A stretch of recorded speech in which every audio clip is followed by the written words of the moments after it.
Hey, what's up guys? How's everybody doing today? So I actually got a chance to see Hotel Artemis right when it came out, so I've actually been sitting on it for a few days. However, do not let my tardiness fool you because honestly guys, this movie is dope as fuck. And I seriously implore you, go see this movie before it gets out of theaters. Pay the money, it is totally worth it. The basic plot of the movie is it's essentially Jodie Foster runs a hospital disguised as a hotel so that criminals can go in there and get treated in secret. And on the particular night that the film is set, there just happens to be a shitload of riots going on in downtown LA. So of course you can imagine it turns into quite a festive evening. And the first thing you'll notice is the casting of this movie. You got Jodie Foster, you got Dave Bautista, you got Jeff Goldblum, you got Charlie Day, you got Sophia Boutella, and you got Jenny Slate. Like honestly, how weird can you get? And that's the biggest thing about the movie is that it's weird as fuck sometimes. It's got this really eccentric personality throughout the entire thing, and I just totally fell in love with that shit. Jodie Foster's amazing, and I also forgot Sterling K. Brown's in the movie, and he is particularly good. Sophia Boutella does pretty good for the most part, and Dave Bautista is, just Dave Bautista. Charlie Day, however, was the one that really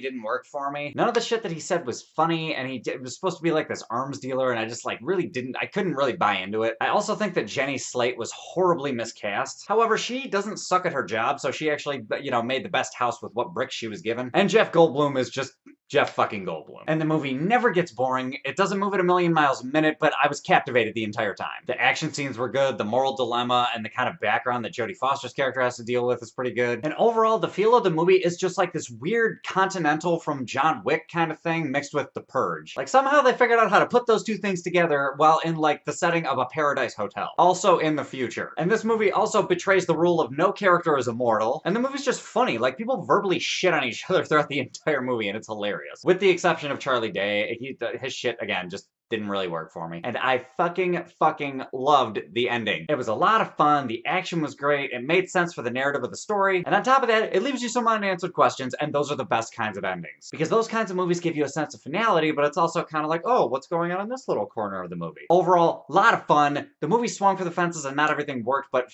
I had a great fucking time, and I can't recommend this movie enough. So overall, for a score, I think I'm gonna give it an 8.8 out of 10. This movie is bundles of fun, it's pretty original, it's pretty fun, and it tries out some shit that you wouldn't expect. And not all of it works, but holy shit was this movie a treat for me. But anyway, guys, those are my thoughts. What are your thoughts? Have you seen this movie yet? Have you heard of it? Hop in the comments. Let me know what's up. Other than that, if you like this review, give me a like, subscribe, to all that other bullshit, and I will catch you guys later.